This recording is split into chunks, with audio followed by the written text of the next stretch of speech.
Hello guys, সবাইকে শুভ নববর্ষের অনেক অনেক শুভেচ্ছা জানাই। তো আজ অনেক দিন পর একটা রান্নার ভিডিও নিয়ে চলে এসেছি। তো আজ আমি কি কি রান্না করব তোমাদেরকে সবটা দেখাবো, তোমরা পুরো ভিডিওটা দেখতে থাকো। আজ সকাল সকাল মা ঠাকুরের পুজোটা দিয়ে দিয়েছে। ভগবানের কাছে আমি প্রার্থনা করি আজ সকলের নববর্ষ যেন ভালো কাটুক। আমি প্রথমে রান্না করব ডালটা, আর ডাল আগে থেকে সিদ্ধ করে রেখেছিলাম। এখন সম্বাস দেব, তার জন্য কড়াইতে তেজপাতা, শুকনো মরিচ আর তেল দিয়ে দিলাম। আর এখন সিদ্ধ করে রাখা ডালটাও দিয়ে দিচ্ছি। এখন একটু হলুদের গুঁড়ো দিয়ে দিলাম।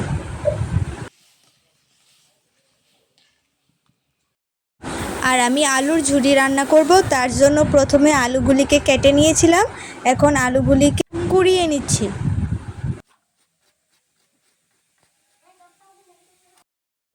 দেখো, এদিকে আমার ডালটাও হয়ে গেছে, তার জন্য নামিয়ে নিলাম।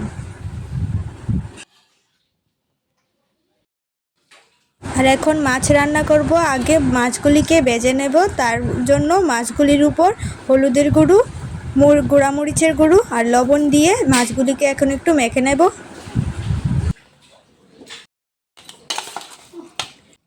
এখন মাছগুলি ভেজে নেব, তার জন্য কড়াইতে তেল দিয়ে দিলাম।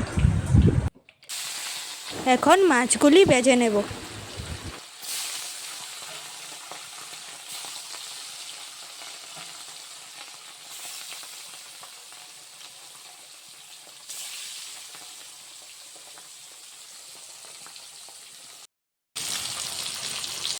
আর এদিকে আমার মা মাংস রান্না করার জন্য আলু আর পেঁয়াজগুলি কেটে নিচ্ছে। আর দেখো, এদিকে আমার মাছ ভাজাও হয়ে গেল।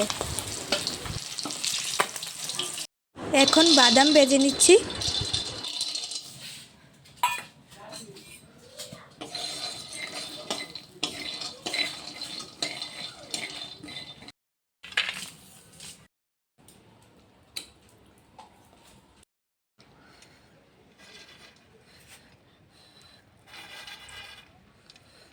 কাতলা মাছ দিয়ে সর্ষা রান্না করব, তার জন্য সর্ষাগুলি বেটে নিয়েছি। তার মধ্যে হলুদের গুঁড়ো, মরিচের গুঁড়ো আর লবণ দিয়ে দিয়েছি। আর এখন কড়াইতে দিয়ে দিলাম সর্ষা রান্না করার জন্য।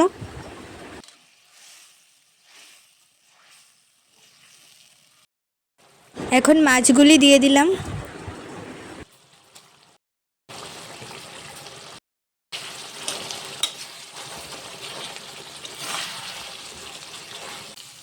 এখন বাদাম বাটা দিয়ে দিলাম। আর কতগুলি কিশমিশ আর কাজু বাদাম দিয়ে দিলাম।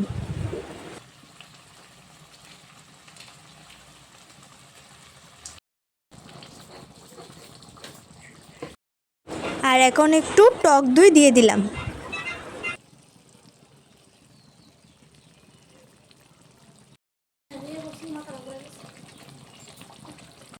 দেখো, আমার কাতলা মাছের সর্ষা হয়ে গেছে। এখন মাংস রান্না করার জন্য আলুগুলি ভেজে নিচ্ছি।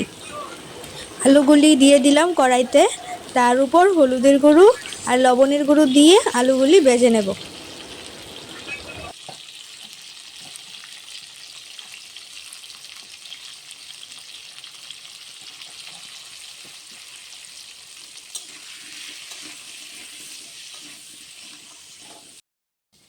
এখন মাংসগুলি একটু মেখে নেব, তার জন্য মাংসের উপর পেঁয়াজ কুচি দিয়ে দিলাম আর মশলা দিয়ে দিলাম। দিয়ে এখন মাংসগুলি একটু মেখে নেব।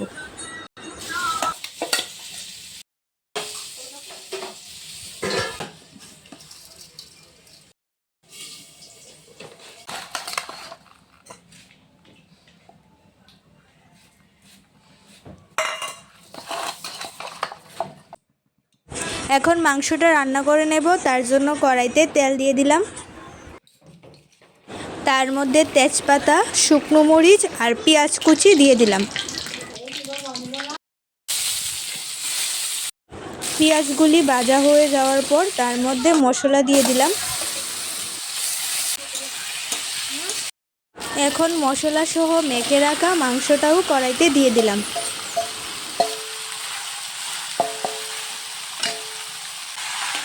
তোমাদের বাড়িতে আজ কি রান্না হয়েছে আমাকে একটু জানিও তো।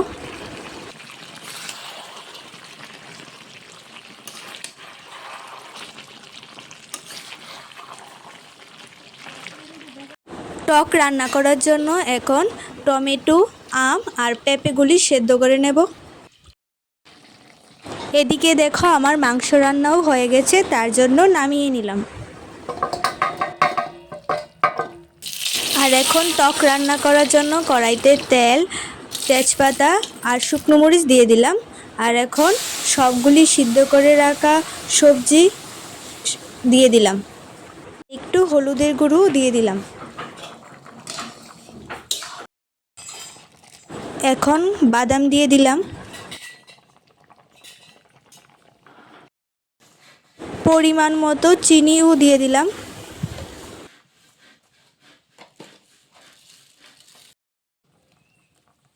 কয়েকটা কাজু বাদাম আর খেজুর দিয়ে দিলাম।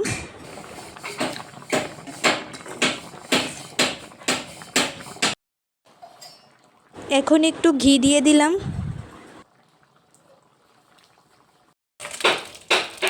দেখো বন্ধুরা, আমার টক রান্নাও হয়ে গেল। আর এখন পাঁপড় ভাজবো, তার জন্য কড়াইতে তেল দিয়ে দিলাম। তেলটা গরম হয়ে গেল, তার জন্য পাঁপড়গুলি ভেজে নিচ্ছি।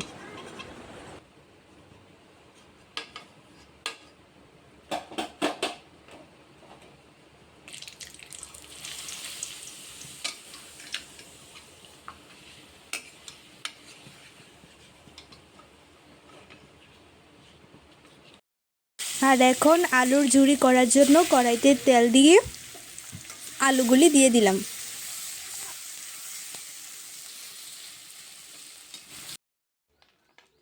দেখো আমার আলুর ঝুরিগুলিও রান্না হয়ে গেল।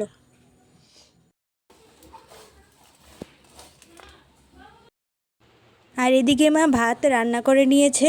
রান্না করার পর তার মধ্যে কাজু বাদাম আর বাদাম দিয়ে দিয়েছে, আর একটু ঘি দিয়ে দিল। তো বন্ধুরা, আমার রান্না বান্না শেষ, এখন খাওয়ার পালা। তো আমার সবগুলি রান্না দেখতে কেমন হয়েছে অবশ্যই জানিও। তা আজ এতটুক পর্যন্তই, দেখা হবে পরের ভিডিওতে। ততক্ষণ পর্যন্ত টাটা।